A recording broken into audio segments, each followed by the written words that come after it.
I got so much motherfucking design on right now. Break it down, bring it back, make it clap. I got 3 old thoughts, new guap, wear that thing. Bitches on my line, and you know. Selamat siang Pak, perkenalkan nama saya Anastasia Gulkamsa, saya dari kelas 11 IPS 3. Jadi pada kali ini saya akan membahas materi sosiologi yang bertema tentang integrasi sosial sebagai upaya pemecahan masalah di masyarakat. Tentang integrasi sosial. Kata integrasi berasal dari bahasa Inggris integration yang artinya pembaruan hingga menjadi kesatuan yang bulat dan utuh. Istilah pembaruan tersebut mengandung arti masuk ke dalam, menyesuaikan, menyatu atau melebur sehingga menjadi satu. Sedangkan dalam kamus sosiologi, integrasi sosial merupakan penyesuaian di antara unsur-unsur yang berbeda sehingga membentuk satu kesatuan masyarakat yang serasi. Definisi integrasi yang juga dapat dikemukakan oleh para ahli. Yang pertama itu menurut Paulo B. Harton. Integrasi yaitu proses pengembangan masyarakat di mana segenap kelompok ras dan etnik maupun berperan secara bersama-sama dalam kehidupan budaya dan ekonomi. Yang kedua itu menurut Banton.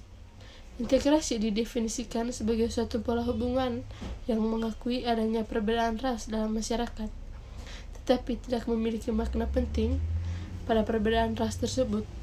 Hak dan kewajiban yang terkait dalam ras seseorang hanya terbatas pada bidang tertentu saja dan tidak ada sangkut pautnya dengan bidang pekerjaan atau status yang diraih dengan usaha. Jadi dalam hal ini hanya berkaitan dengan perbedaan fisik atau ciri-ciri badaniahnya saja. Terus yang ketiga menurut Maurice Duverger. Jadi integrasi adalah interdependensi atau kesalingtergantungan yang lebih rapat antara bagian-bagian dari organisme hidup atau antara anggota-anggota di dalam masyarakat. Jadi dalam integrasi itu terciptanya suatu penyatuan hubungan antara individu-individu sebagai anggota dari suatu kelompok dalam masyarakat yang harmonis. Ada juga definisi dari Sir John Swecanto, integrasi sosial itu sebuah proses sosial individual atau kelompok untuk berusaha memenuhi tujuan melawan lawan yang disertai dengan suatu ancaman atau kekerasan. Sedangkan Banton, integrasi sosial itu suatu integrasi sebagai sebuah pola hubungan yang mengakui adanya suatu perbedaan ras dalam masyarakat, tetapi tidak memberikan suatu fungsi penting pada perbedaan dalam sebuah ras. Terus yang keenam, menurut Gillen. Jadi menurut Gillen itu integrasi sosial adalah suatu bagian dari proses sosial yang terjadi karena suatu perbedaan fisik, emosional, budaya dan perilaku. Jadi, integrasi sosial itu pada dasarnya muncul karena adanya kerjasama yang baik di antara sesama masyarakat itu sendiri. Integrasi masyarakat akan terwujud apabila masing-masing individu yang berada dalam suatu kelompok masyarakat itu dapat mengendalikan prasangka yang ada di tengah masyarakat itu sendiri sehingga tidak terjadi konflik. Integrasi sosial juga dapat terwujud dalam bentuk solidaritas sosial serta rasa kebersamaan antar hubungan masyarakat secara harmonis dalam melakukan kerjasama dengan kelompok yang mempunyai sifat, sikap, dan watak yang berbeda. Yang kedua itu ada integrasi bangsa. Dalam kehidupan suatu bangsa kita itu harus menyadari adanya keanekaragaman yang dilandasi oleh kesatuan tanah air, bahasa, dan cita-cita. Keanekaragaman tersebut dapat menjadi kebanggaan bangsa karena memberikan warna dalam kehidupan bermasyarakat. Dengan adanya keanekaragaman ini akan menciptakan suasana harmonis dengan anggota masyarakat. Sikap harmonis dalam masyarakat dapat dilakukan melalui proses integrasi bangsa. Bangsa itu diartikan sebagai sekelompok manusia yang memiliki persamaan karakteristik. Bangsa terbentuk karena adanya rasa ingin bersatu, seperti munculnya integrasi bangsa. Dalam kamus sosiologi itu, integrasi bangsa diartikan sebagai penyatuan berbagai kompleks budaya dan sosial ke dalam suatu wilayah, membentukkan suatu identitas nasional. Menurut Ahmadi pada tahun 2009 itu terdapat 3 masalah yang harus dikaji untuk mencapai integrasi nasional. Yang pertama itu pembaruan bangsa, yang kedua kerukunan antar umat beragama dan kepercayaan yang dianut, yang ketiga perubahan nilai-nilai. Indonesia itu terdiri atas berbagai suku, agama, budaya, sistem sosial, dan yang lain-lain. Keberagaman Indonesia itu berada dalam satu semboyan, seperti yang kita kenal itu Bhinneka Tunggal Ika, yang artinya berbeda-beda tetapi tetap satu. Melalui semboyan tersebut terjadinya proses integrasi nasional, di mana perbedaan yang ada dipersatukan sehingga terciptanya keselarasan. Persatuan dari kemajemukan yang ada di Indonesia itu yang menjadi salah satu ciri khas bangsa Indonesia yang membedakan dengan bangsa lain. Adanya perbedaan yang beragam tersebut itu menjadi identitas bangsa Indonesia yang terwujud dalam semboyan Bhinneka Tunggal Ika. Integrasi nasional sebagai upaya penyatuan kelompok sosial dalam kesatuan wilayah Indonesia itu dipengaruhi oleh beberapa faktor. Ada beberapa faktor pendorong integrasi nasional itu. Yang pertama itu adanya perasaan senasib dan sepenanggungan. Yang kedua munculnya rasa cinta tanah air. Yang ketiganya ada rasa rela korban untuk kepentingan bangsa dan negara. Dan yang keempat, berkembangnya budaya gotong royong yang menjadi ciri khas bangsa Indonesia. Yang kelima, adanya simbol kenegaraan dalam bentuk Garuda Pancasila dengan semboyan Bhinneka Tunggal Ika. Yang keenam, adanya keinginan untuk bersatu di kalangan bangsa Indonesia. Ya, ada integrasi nasional. Integrasi nasional dapat diartikan sebagai proses mempersatukan perbedaan yang ada pada suatu negara sehingga terciptanya keserasian dan keselarasan secara nasional.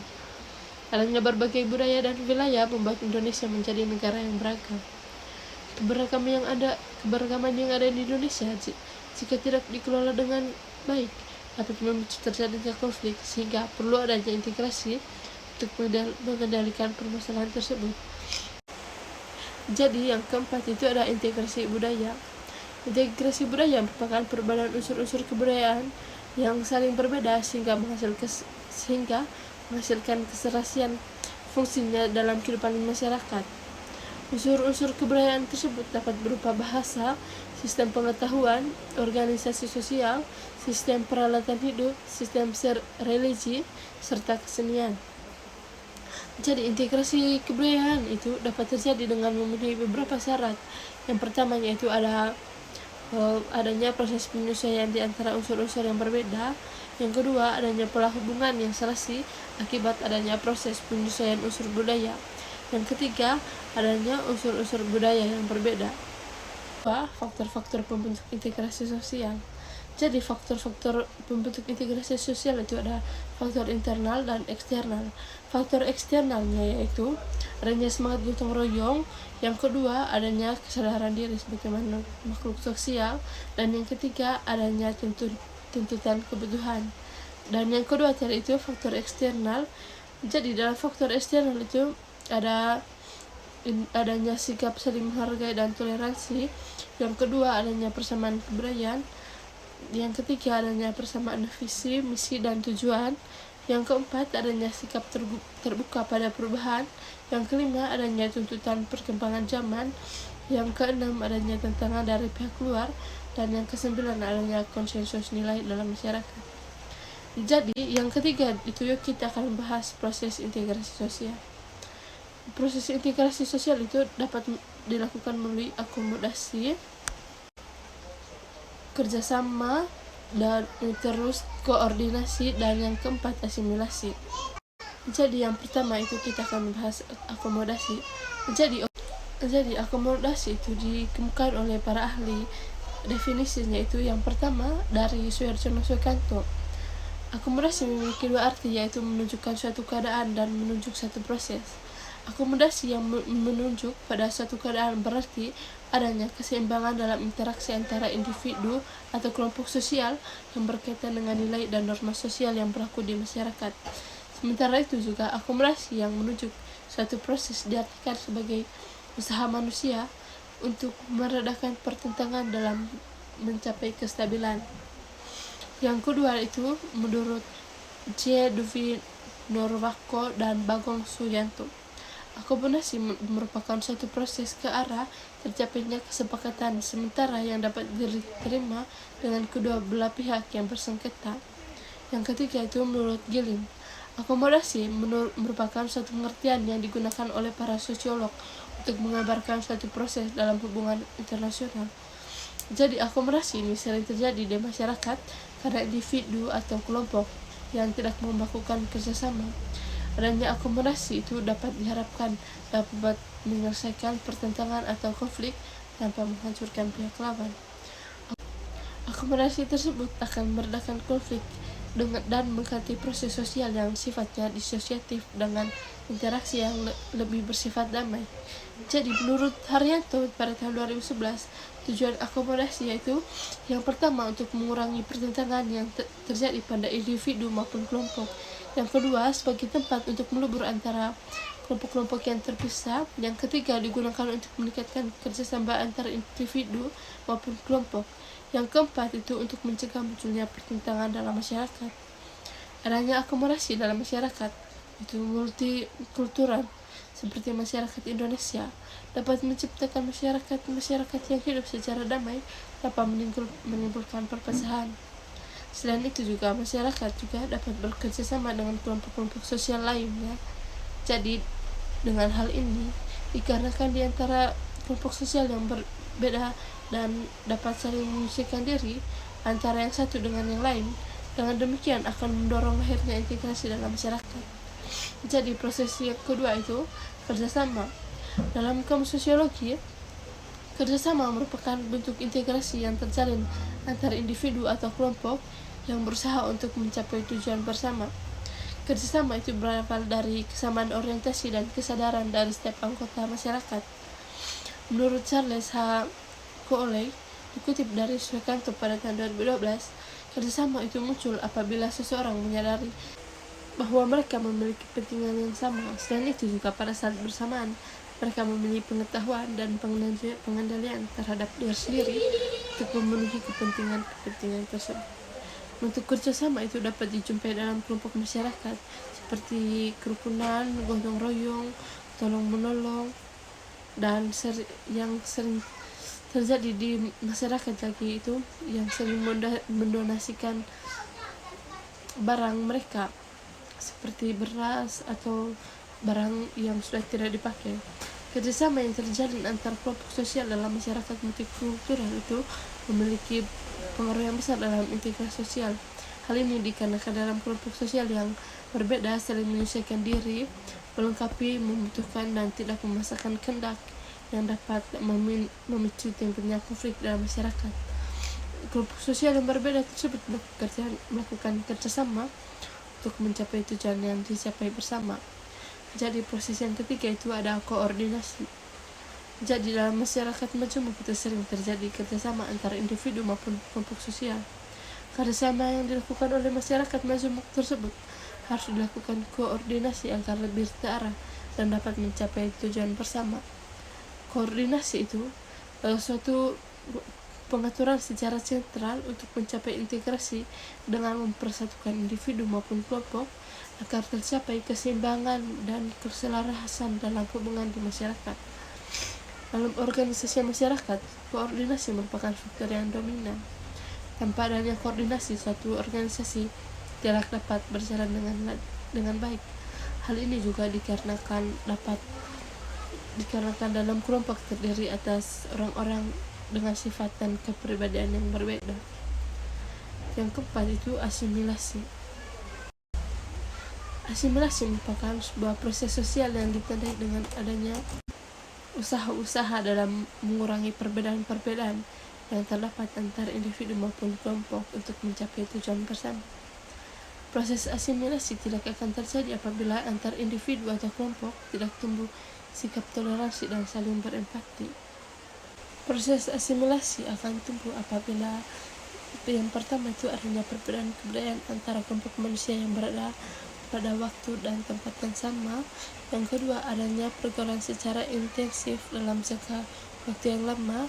Yang ketiga, adanya penyesuaian kebudayaan di antara kelompok-kelompok tersebut.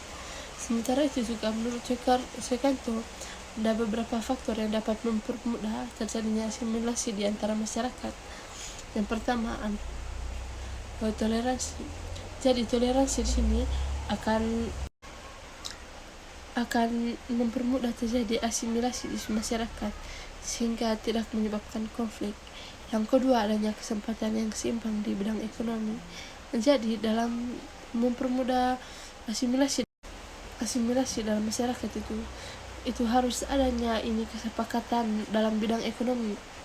Jadi kesepakatan dalam bidang ekonomi itu dibutuhkan dalam bermasyarakat agar tidak terjadi perpecahan. Yang ketiga itu sikap menghargai orang asing dan kebudayaan. Jadi kita itu sebagai manusia harus saling menghormati kebudayaan orang lain dan juga orang-orang asing yang baru kita kenal. Yang keempat, sikap terbuka dari golongan yang berkuasa dalam masyarakat.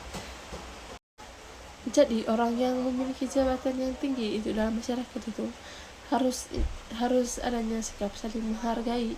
Kalau mereka memiliki jabatan yang lebih tinggi daripada masyarakat yang lain yang berada di bawahnya itu, dia itu harus tetap menghargai orang yang berada dari bawah jabatannya dia, agar tidak adanya terjadinya perpecahan dalam hubungan tersebut dan asimilasi dapat berjalan dengan lancar.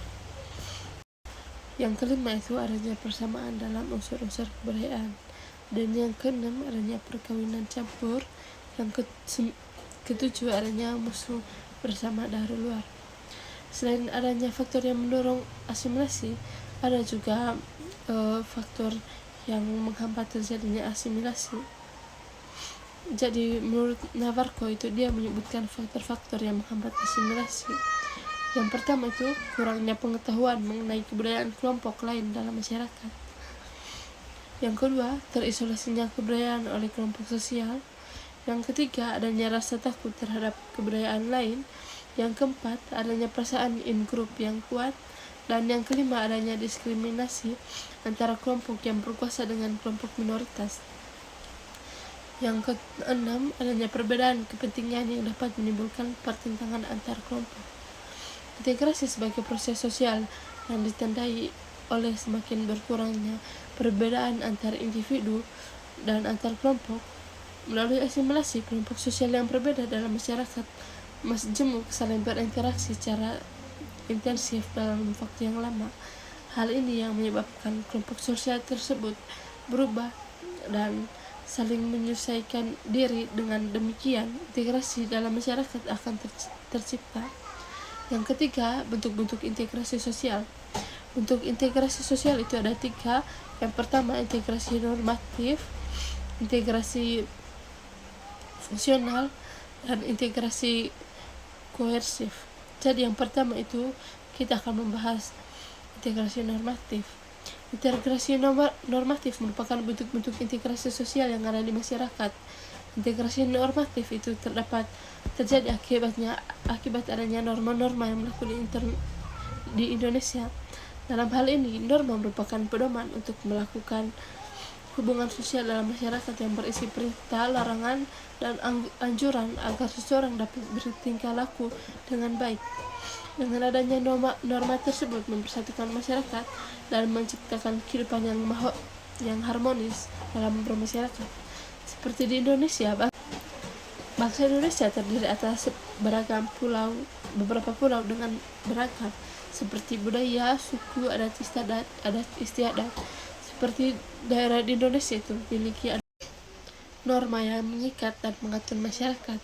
Adanya peraturan yang mengikat di setiap daerah dapat disatukan dengan pada Bhinneka Tunggal Ika.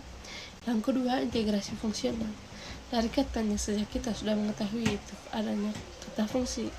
Jadi integrasi fungsional itu terbentuk karena adanya fungsi-fungsi dalam masyarakat. Dalam integrasi tersebut dapat terbentuk dengan mengedepankan fungsi dari masing-masing pihak yang ada dalam sebuah masyarakat. Sebagai contohnya, di Indonesia terdiri atas beberapa suku. kemudian mengintegrasikan dirinya dengan melihat fungsi dari masing-masing suku yang ada. Misalnya suku Bugis yang pandai melaut difungsikan sebagai pelaut yang menyediakan hasil-hasil laut. Selain itu juga ada suku Minang yang pandai berdagang, maka difungsikan sebagai pedagang yang menjual hasil-hasil laut. Dengan demikian akan terciptanya integrasi dalam masyarakat agar mencapai tujuan bersama. Yang ketiga itu ada integrasi koersif. Integrasi koersif terbentuk karena adanya kekuasaan dari penguasa.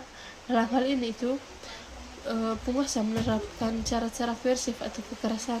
Sebagai contohnya itu polisi yang memberikan gas air mata untuk menghentikan demonstrasi. Kita juga bisa lihat bagaimana kasusnya ini Sambo. Di sini itu para hukum memberikan hukum yang keras terhadap Sambo karena dia telah menembak mati brigadir. Jadi ini merupakan integrasi koersif. I fucking